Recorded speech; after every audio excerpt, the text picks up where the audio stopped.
வணக்கம்.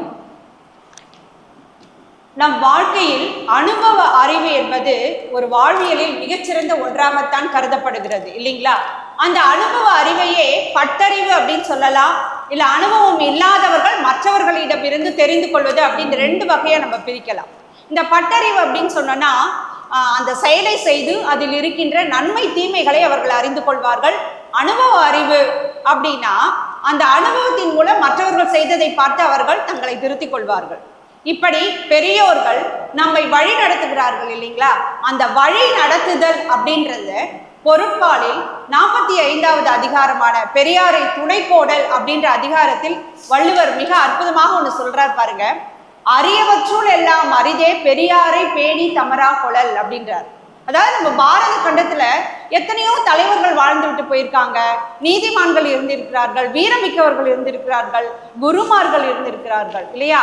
அவர்கள் நம்மை பின்பற்றும் பொழுது அவர்களை நம்ம குருவாக நினைக்கிறோம், தந்தையாக, தாயாக, இப்படி நிறைய பேரை நம்ம உருவகப்படுத்தி அவர்களின் கொள்கைகளை நம்ம பின்பற்றிட்டு இருக்கோம். அதுதான் அவர் சொல்றார். அந்த பெரியோரை தம்முடைய சுற்றத்தினராக ஏற்றுக்கொள்ளுதல் அப்படின்னா நாம் பெற்ற பேறுகளிலே பெரும் பேறு அப்படின்றார். எவ்வளவு அருமையா சொல்லியிருக்காரு பாருங்க. இன்னைக்கு இருக்கிற குழந்தைகள் ரொம்ப ஈஸியா வாழ்க்கையை வாழ்ந்துட்டு போறாங்க, ஈஸியா வாழ்க்கையை வீழ்ந்தும் போறாங்க. ஏன்னா அவங்க கையில இருக்கின்ற ஒரு பொருள் அவங்களே கோல் வச்சு கொண்டிருக்கிறது. அதுவும் இல்லாம அந்த பொருள் பற்றின அறிவை பார்த்து பெற்றோர்கள் ரொம்ப பெருமைப்படுறாங்க. அதாவது அதோடைய பின் விளைவுகளை அவர்கள் நினைச்சே பார்க்க மாட்டேன்றாங்க. பெற்றோர்களுக்கு என்னன்னா தம்முடைய குழந்தைகள் மிக அறிவாளியா இருக்கே அப்படின்னு ஒரு எண்ணம். ஆனா உள்ளுக்குள்ள அவங்கள எதிர்ப்பு சொல்ல முடியாத ஒரு சூழல்ல இருக்கிறாங்க இல்லைங்களா?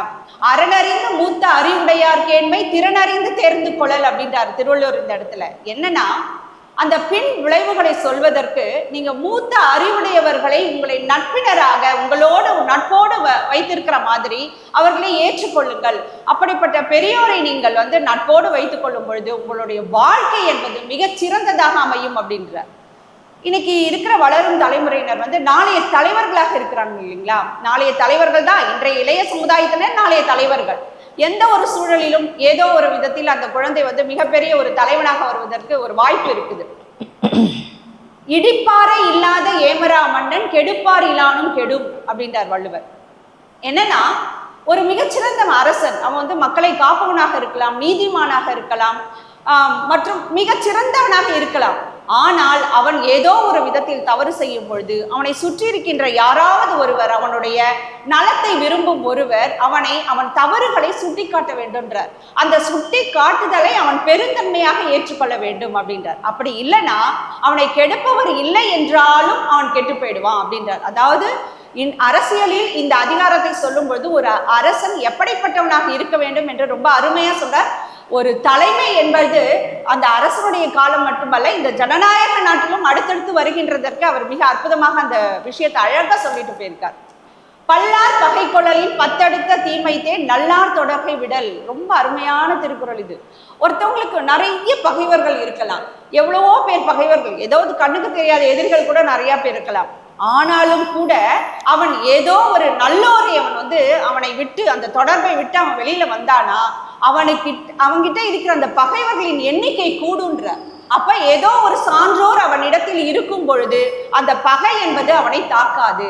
இப்படி பல திருக்குறள்கள் அந்த ஒரு அரசனாக இருந்தாலும் சரி, அரசனாக போகின்ற இளைய சமுதாயத்தினருக்கும் சரி அவர் மிக அற்புதமாக சொல்லிவிட்டு சென்றிருக்கிறார். ஆகவே மாணவர்களே, திருக்குறள் நூல் என்பது ஒரு நீங்கள் அமரக்கூடிய அந்த அரியணையின் படிக்கட்டுகள்.